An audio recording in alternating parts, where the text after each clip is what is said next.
Hey Soul Surfers, welcome back to Waves of Consciousness with My Spiritual Ocean. My name is Alicia. Today we are writing the Law of Assumption, or just general manifestation wave, and we are talking about action. Bow, chicka, bow, wow. Okay, not that kind of action. We're talking about action in manifesting. Today we're going to talk about different types of action, whether or not you actually need to take action, why people fear taking action, and how to stop fearing and overanalyzing taking action. So let's go ahead and dive on in. Whether you realize it or not, you are always taking action. And every action you take or don't take is driven by your self-concept in that moment. If you haven't listened to the most recent podcast episode, all about belief systems, I recommend you take a listen to that because that helps explain the driving forces behind your actions. But let's move forward. Oftentimes when I'm coaching, clients will ask me what action they should or should not take. Now, as a coach, I don't tell clients what action they should or should not take because, first of all, it's very disempowering to them. And second of all, at the end of the day, it doesn't really matter what action they do or don't take in the whole grand scheme of them receiving their manifestation. In fact, it's never about the action that you take. It's about how you handle the aftermath of any action that you do decide to take. So I will give an example of this. Now, this is something I hear about pretty commonly, and that's when people are manifesting a specific person. They will ask if they should contact their specific person or not. Again, it really doesn't matter if someone reaches out to their specific person or not, and I'm going to tell you why right now. So let's say you reach out to them and they respond favorably. That's great. There's nothing you really need to do there except keep your doubts at bay. And this is where self-concept work is super helpful and important because the more strong you are in your self-concept, the less those doubts are going to take you over. It's not that you won't have doubts, but they're less likely to infiltrate your being and sabotage you.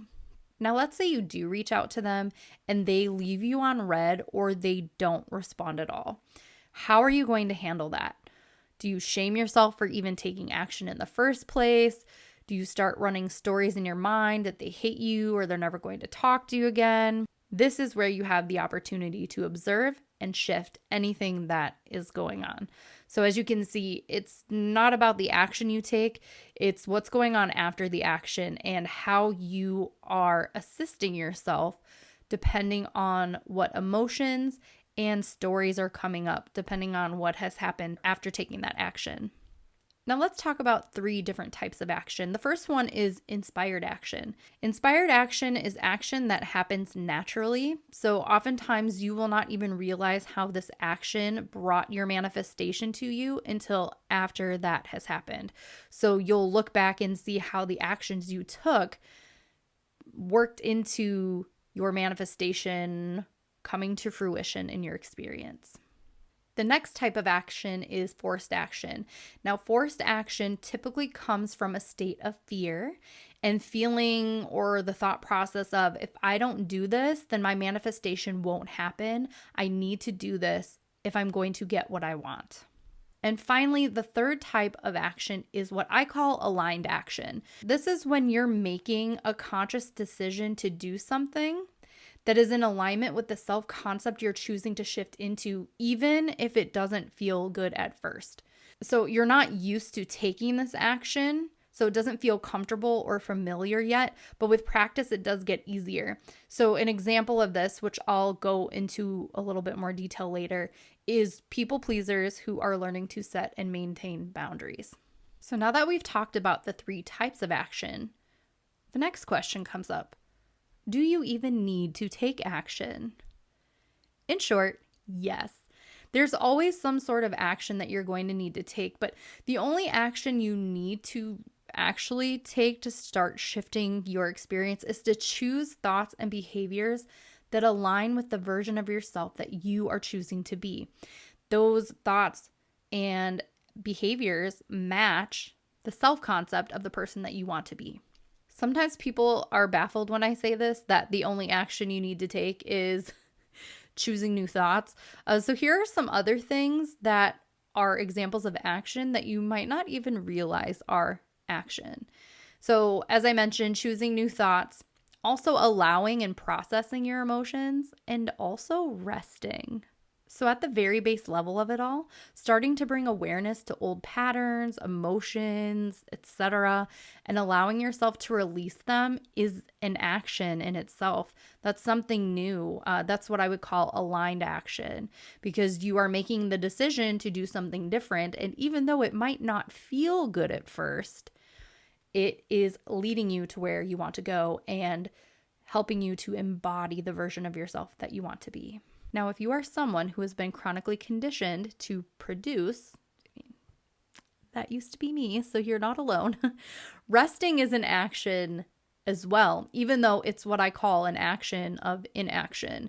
So you have to make a new choice. You're doing something different. You're taking an action, the action of resting, which, let me tell you, if you are a chronic producer, and you are somebody who always has to be doing something and achieving something, the action of resting, the action of inaction can feel very challenging at first. So it is indeed an action, okay? So just be mindful of that. As a reminder, any action that you need to take will feel natural to you. And again, there is nuance here because sometimes the action you need to take will feel uncomfortable. That does not mean that it's not natural. It just doesn't feel natural yet, but it would be a natural action or natural choice of thought of the version of yourself that you're choosing to embody and experience. So let's use an example, and I'll use this podcast as my example.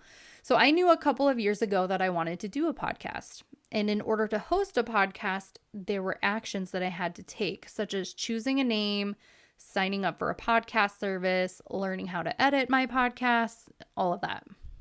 Now, some of these things are tasks that I could have outsourced. However, hiring someone to do them would have been an action in itself. The thing to note here is that all these actions are natural actions I would have to take in order to have a podcast. And even though they did not feel natural at first, they became more natural as I continued to do them. So you see that example there of the aligned action. I didn't feel comfortable editing podcasts. I didn't know how to do that at first, but I learned and it became more natural. But I made that conscious choice to do that. So again, discomfort does not mean that your action is not in alignment. And this is where learning about yourself, learning your behavior patterns, and this is the very individualized portion of this experience. You know yourself. You'll have to decipher what is aligned action for who you want to be and what is autopilot action. And also learning the nuance between what just feels uncomfortable because you're not used to it, or what doesn't feel right because it's not what you want to experience in the first place. Let's do another example. Another example would be with a specific person. If you're manifesting a specific person and that person calls you to ask you on a date, you have to take the action of answering their call or take the action of going on the date with them. If you just let the phone ring and never answer it, or you don't agree to go out with them, then you're not going to experience the fruition of your manifestation. So you always have to take some sort of action to get what you want and experience what you want. Now let's move into why people fear taking action. People fear taking action because they're typically afraid that if they make the wrong choice, then they are not going to receive their manifestation, or it's going to delay things, because you hear that a lot of times in the manifestation community, and I think it's pretty limiting. When you understand that making a wrong choice or delaying things is an illusion, that should empower you. Every choice you make for yourself is right in that moment, no matter what it is, whether it's aligned action or forced action. Whatever you chose to do, validate that and tell yourself that's what I needed to do in that moment, and that's okay. But then you can reflect back, and if that action didn't feel good for you, and by feel good, I mean it left you shaming yourself. It triggered you in a way that made you question who you are and your beliefs about your lovability or value or your worth or anything like that, then you can remember that you have the option to make another choice if you find yourself in that scenario again.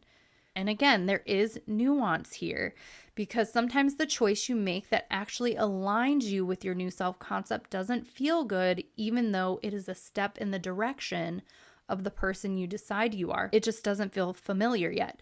So, for example, when you start setting boundaries for the first time, so this goes back to that example I was talking about earlier.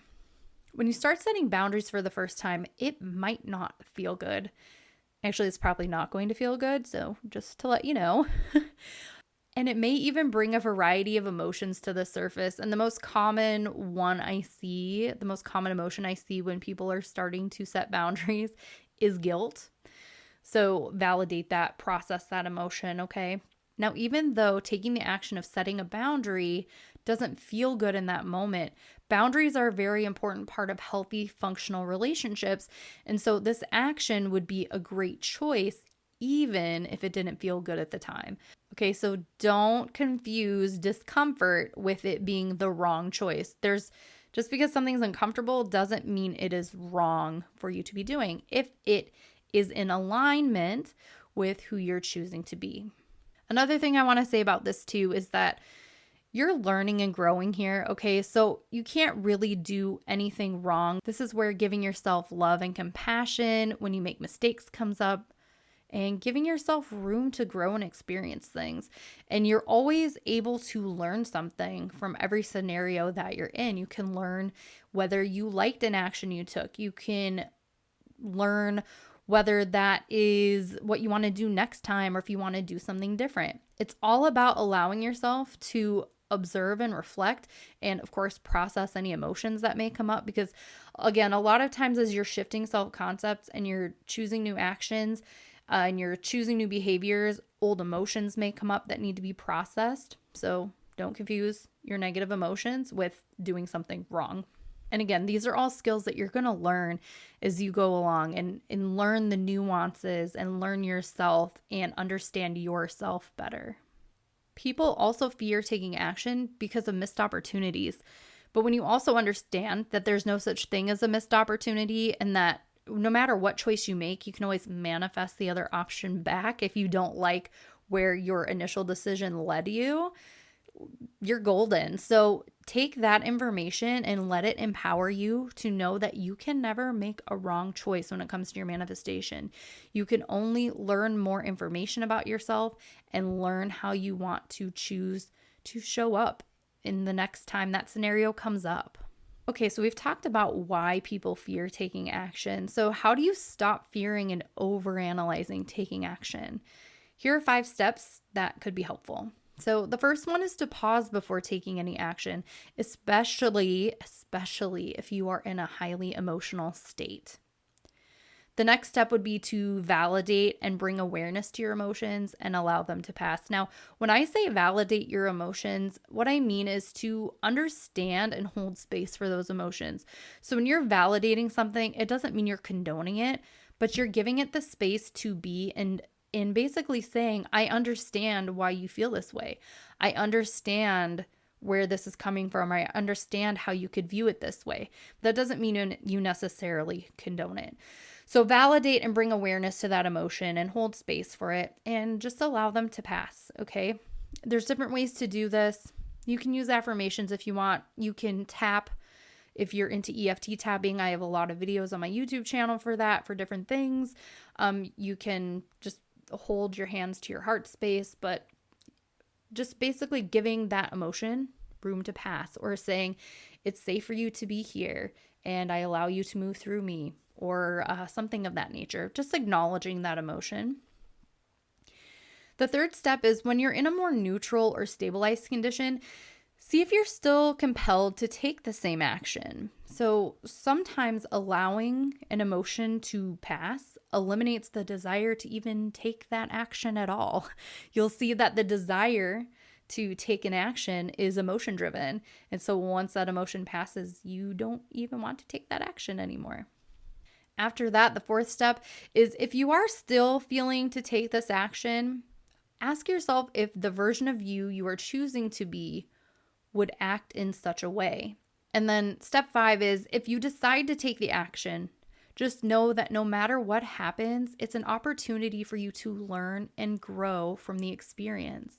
And if you choose to partake in an action and the outcome triggers you, it gives you an opportunity to process that emotion and then rewrite the story. So when you release old emotions without shaming yourself and you allow them to pass through you, you're naturally revising things as it is. It also makes it easier for you to choose new statements to believe because you don't have an old attachment to that old story on an emotional level. So no matter what, if the outcome triggers you, that's an opportunity for you to get what you want because you can process that trigger so it won't affect you later.